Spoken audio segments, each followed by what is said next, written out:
بسم الله الرحمن الرحيم وبك نستعين والصلاة والسلام على رسوله الكريم أما بعد.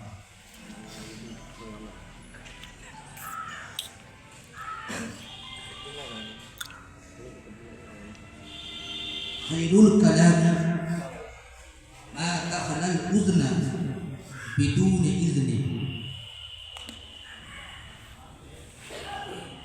سبق صداقت کا، عدالت کا، شجاعت کا کیا جائے گا کام تجھ سے دنیا کی امامت کا۔ عزیز طلبہ، اساتذہ کرام، تشریف لائے ہوئے مہمان اور کلاکران عزیز،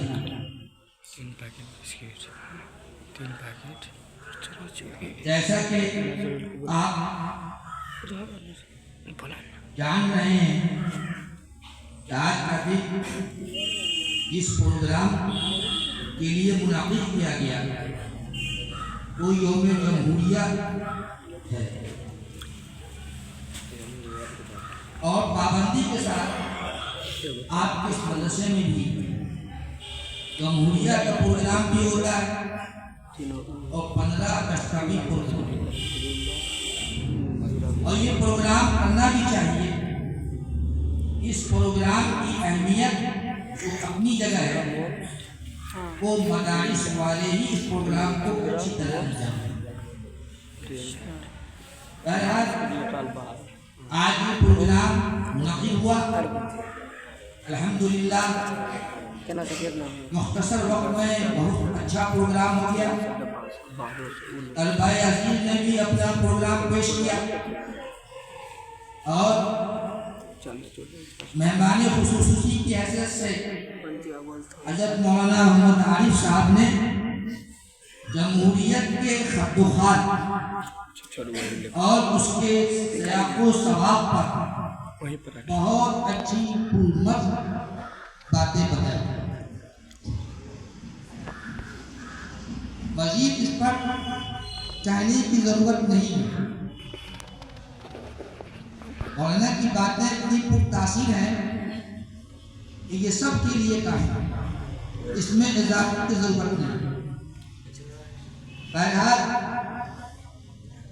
اب میں ان تمام باتوں کو سمیٹتے ہوئے صرف 2-4 باتیں عرض کرنا چاہتا ہوں جو علمی ہوگی اور فکری بھی۔ امام داؤد رحمۃ اللہ علیہ جو محدثین فقہا میں سے اور ان کی مشہور کتاب ابو داؤد شریف، آپ جہاں بہت بڑے محدث اور بہت بڑے فقیہ تھے، اسی کے ساتھ ساتھ آپ بہت بڑے حکیم بھی تھے، حکماء میں سے تھے، اور آپ کے حکیمانہ اقوال کتابوں کے اندر درج ہے، بہت سے حکیمانہ اقوال۔ ان میں سے ایک حکیمانہ قول میں نے آپ کو سنایا۔ وہ حکیمانہ قول کیا ہے؟ خیر الکلام ما دخل الاذن بدون اذن۔ بہترین کلام وہ ہے جو بلا اجازت کان میں داخل ہو گیا۔ وہ کلام جس کی ایسی تاثیر ہو، وہ کلام اتنا پر اثر ہو، اتنا پر مغز ہو کہ سنتے ہی دل و دماغ چھا جائے۔ وہ کلام اپنے اندر ایسی تاثیر، ایسا جادو رکھتا ہو کہ وہ کلام سنتے ہی دل و دماغ اس کو اپیل کرنے لگے۔ آج کے زبان میں دل و دماغ اس کو ایڈریس کرے۔ وہ کلام، اس کو کہا گیا ہے کہ خیر الکلام، کلاموں میں سے سب سے بہتر کلام، جس کو سنتے ہی دل و دماغ متاثر ہو۔ چنانچہ آپ نے سنا ہوگا یا پڑھا ہوگا، کلامی کی تو تاثیر تھی، حضرت عمر فاروق رضی اللہ تعالی عنہ جو نعوذ باللہ ایک حضور پاک صلی اللہ علیہ وسلم کے قتل کے ارادے سے آ رہے تھے، راستے میں خبر ملی، کسی سے ملاقات ہوئی، اس نے کہا کہاں کا ارادہ ہے؟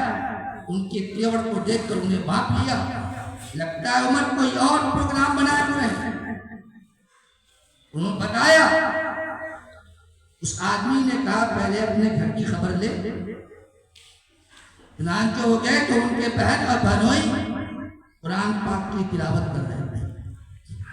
جب سنا کہ ہمارے گھروں میں یہ معاملہ چل رہا ہے، وہ آگ بگولا ہو گئے، راستہ پھینک کر بہن بہنوئی کے گئے، بڑی پٹائی، اتنی پٹائی کہ ان کو لہو لہان، اور وہ قرآن پاک پڑھ رہے یہ پڑھ کے ان کی پٹائی کی۔ پھر ان کو احساس ہوا کہ جو کلام وہ پڑھ رہی تھی آخر وہ کون سا کلام؟ بہن سے کہا تم جو کلام پڑھ رہی تھی وہ کلام کیا؟ میں اس کو دیکھنا چاہتا ہوں۔ انہوں نے کہا کہ یہ اللہ کا کلام ہے، کوئی معمولی کلام نہیں ہے، ناپاک لوگ اس کو نہیں پڑھ سکتے، کیا پہلے غسل کر کے آئے پھر اس کلام کو پڑھا۔ وہ غسل کر کے آئے اور انہوں نے قرآن پاک کو پڑھا، آپ دیدہ ہو گئے، ذہن بدل گیا، اور وہ ان کے ایمان لانے کا ذریعہ بن گیا۔ جو کلام مؤثر ہوتا ہے، پھر تاثیر ہوتا ہے، سنتے ہی قلوب دماغ میں بیٹھ جاتی ہے، وہ بات چھا جاتی ہے، اور وہ بات اس کے لیے اس کی زندگی میں بھونچال پیدا کرتی ہے، اور اس کی شخصیت وہیں سے ابھرنے لگتی ہے۔ اس کے لیے ضروری ہے کہ اصل ہمارا طریقہ جو ہونا چاہیے صحیح معنوں میں کام کا ہونا چاہیے، نام کا نہیں ہونا چاہیے۔ کام اصل ہے، نام اصل ہے۔ مولانا شبلی رحمۃ اللہ علیہ سے کسی نے سوال کیا، پوچھا کہ بڑا آدمی بننے کے لیے آسان نسخہ کیا ہے؟ مولانا شبلی نعمانی رحمۃ اللہ علیہ نے جواب دیا کہ تم کسی بڑی شخصیت پر، بڑے لوگوں پر کیچڑ اچھالنا شروع کر دو، بڑے بن جاؤ۔ بڑی شخصیت پر کیچڑ اچھالنا شروع کر دو، ان کی برائی کی مذمت کرنا شروع کر دو گے تو تم بھی بڑے ہو جاؤ گے۔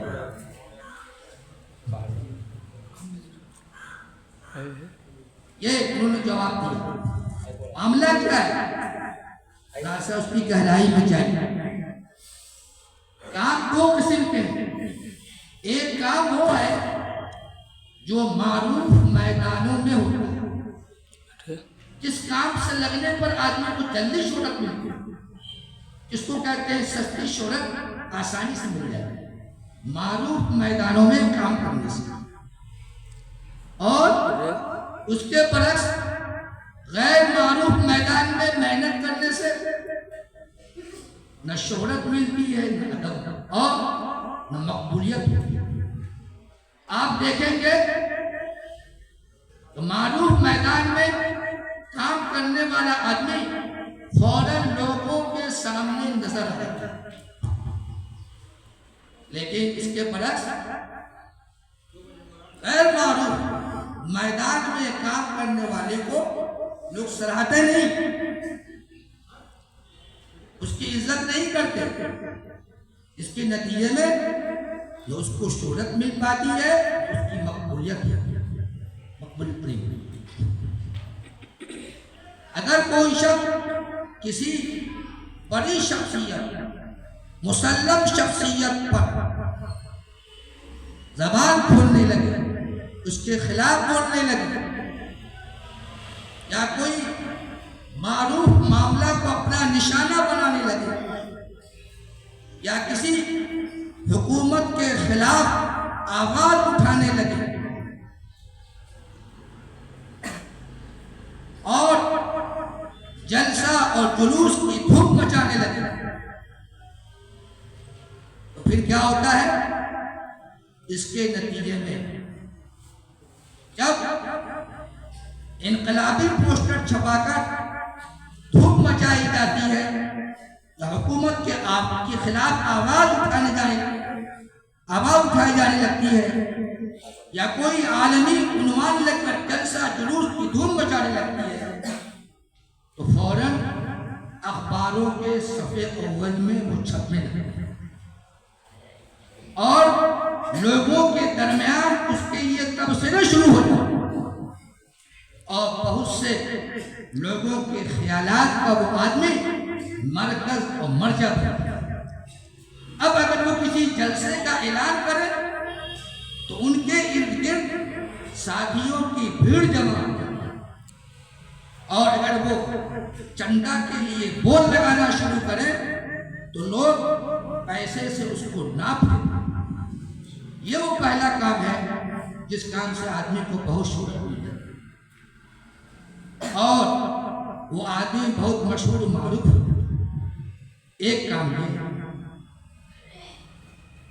اگر دوسرے کام کو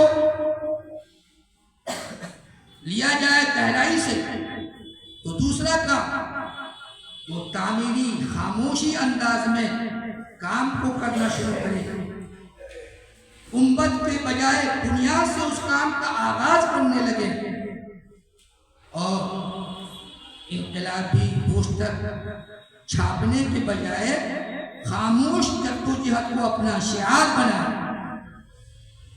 خاموش جدوجہد۔ اسی طرح ملت کو لے کر بلندی حاصل کرنے کے مقابلے میں، ملت کا جھنڈا بلند کرنے کے مقابلے میں افراد کی محنت پر آدمی اپنے آپ کو لگا کر افراد پر محنت کرنا شروع کرے تو ظاہر ہے کہ حیرت انگیز طور پر آپ دیکھیں گے کہ اس کے طرف اس کے گرد نہ ساتھیوں کی بھیڑ جمع ہے اور نہ چندہ دینے والوں کی قطار ہے۔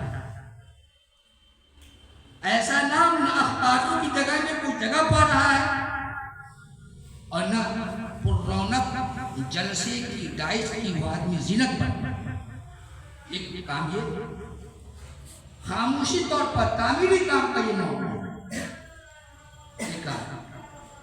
لیکن غور کیجیے یہی کام جو دوسرا ہے یہی کام اصل ہے، یہی کام اصل ہے۔ یہ دوسرا جو کام ہے تعمیری کام خاموشی کے ساتھ، جس میں سستی شہرت نہیں ملتی، مقبولیت جلدی نہیں ملتی، لیکن جو آدمی لگا رہتا ہے ملت کے کاموں میں، تعمیری کاموں میں، امت کے درد میں، امت کے کرب میں، وہ آدمی بے چینی محسوس کرتا رہتا ہے، تو یہ وہ کام ہے کہ اسی سے حقیقی نتیجہ کی امید کی جاتی ہے۔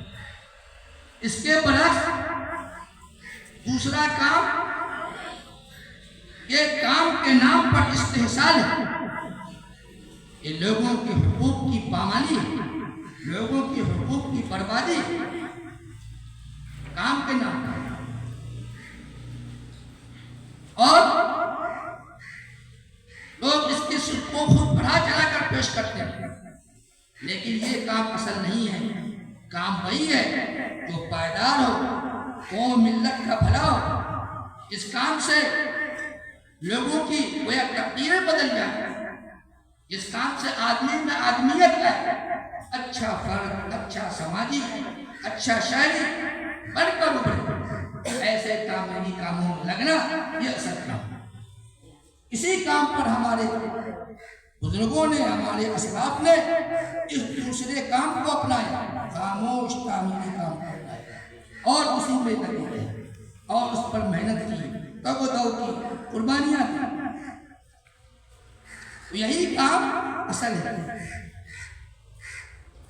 اور پہلے کام سے لگنے میں جو دکھاوے کے لیے، جو نام و نمود کے لیے ہے، اس سے فی الوقت جو ہے شخصی قیادتیں چمکنے لگتی ہیں، مگر قوم ملت کو اس سے ملنے والا کچھ بھی نہیں۔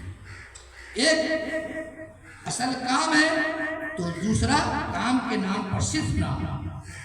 ہمارے بزرگوں نے جو کارہائے نمایاں انجام کیا قوم ملت کی فلاح و بہبودی کے لیے، انہوں نے جو محنتیں کی، ان کی جو قربانیاں دی، اس قربانی کے نتیجے میں آج ہمارا ملک ہندوستان پھل رہا ہے، پھول رہا ہے اور ترقی کے مناظر طے کر رہا ہے. لیکن اس کے ساتھ ساتھ ہمارے ساتھ جو جانبدارانہ رویہ ہو رہا ہے، یہ اس لیے ہو رہا ہے کہ ہم کمزور ہیں. ہمارے اکابر جو کر گئے اور جو پیغام دے کر گئے، اس پیغام کو ہم نے پسے پوچھ ڈالا، اس پیغام کو اپنا مشن نہیں بنا اور اس سے سرد موری بے التفاتی بڑھتی. اس لیے غور کیا جائے کہ یہ 100% غلطی ہماری، ہم قوم مسلم کی غلطی ہے.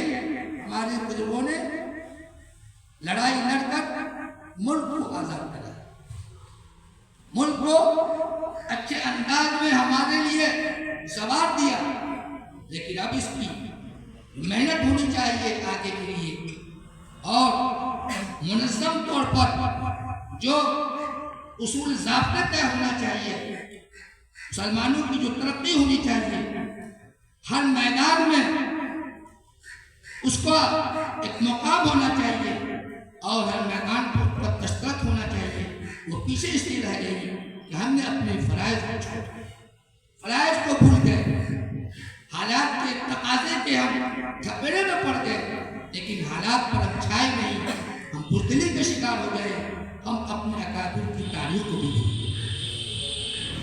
ہمارے اکابر نے جو قربانیاں دی اس کو ہم بھول گئے، فراموش کر گئے. ہر دور میں قیادت علماء کی، ہر دور میں پیشوائی علماء کرام کی ہوئی ہے. آج بھی اگر اس غیر گزرے دور میں آدمی اپنی زندگی کا جائزہ لے، صداقت اپنے اندر پیدا کرے، عدالت جانبداری اپنے اندر پیدا کرے، بہادری کے ساتھ رہے اور غریب کمزور دبے لوگوں پر مہربانی ہمدردی کرے کہ درد ان کو شریک ہو. جس طرح پہلے ہماری پیشوائی رہی، ہم آگے رہے، وہ انشاءاللہ آج بھی ہم ان طریقے کو اپنانے میں سخوی حاصل کر سکتے ہیں، کامیابی. یہ پروگرام اس لیے کیا جاتا ہے صرف سطحی طور پر نہیں، رسمی طور پر نہیں، یہ اس کو گویا محاسبہ کے طور پر لینا چاہیے. ہمارے اکابر نے کیا کیا، ہم کو کیا کرنا چاہیے، ہماری کیا ذمہ ہے. ذمہ داری کو احساس دلانے کے لیے پروگرام کیا ہے. بہرحال میں انہی کر باتوں پر اپنی باتوں کو ختم کرتا ہوں اور امید کرتا ہوں آپ حضرات طالب علم میں سچی نیت کے ساتھ، جذبے کے ساتھ اور پورے جوش خروش کے ساتھ تعلیم حاصل کیجیے. نمبر 1 میں تعلیم حاصل کریے، اپنی صلاحیت بنائیے، کام کے آدمی بنیے، نام کے آدمی نہیں بنیے. تو اللہ تبارک و تعالیٰ آپ کو بڑا آدمی بنائے گا. اللہ آپ سے بڑا کام لے گا، اللہ تعالیٰ آپ سے بڑی خدمت لے گا. قوم کا بھی بھلا ہوگا اور آپ کی دنیا اور آخرت بھی انشاءاللہ سمجھ جائے گا. میں انہی باتوں پر اپنی باتوں کو ختم کرتا ہوں اور اس جلسے کے خاتمے کا اعلان کرتا ہوں اور جناب حافظ شاہی صاحب سے درخواست کرتا ہوں کہ وہ دعا کر کے مجلس اختتام کا اعلان کریں.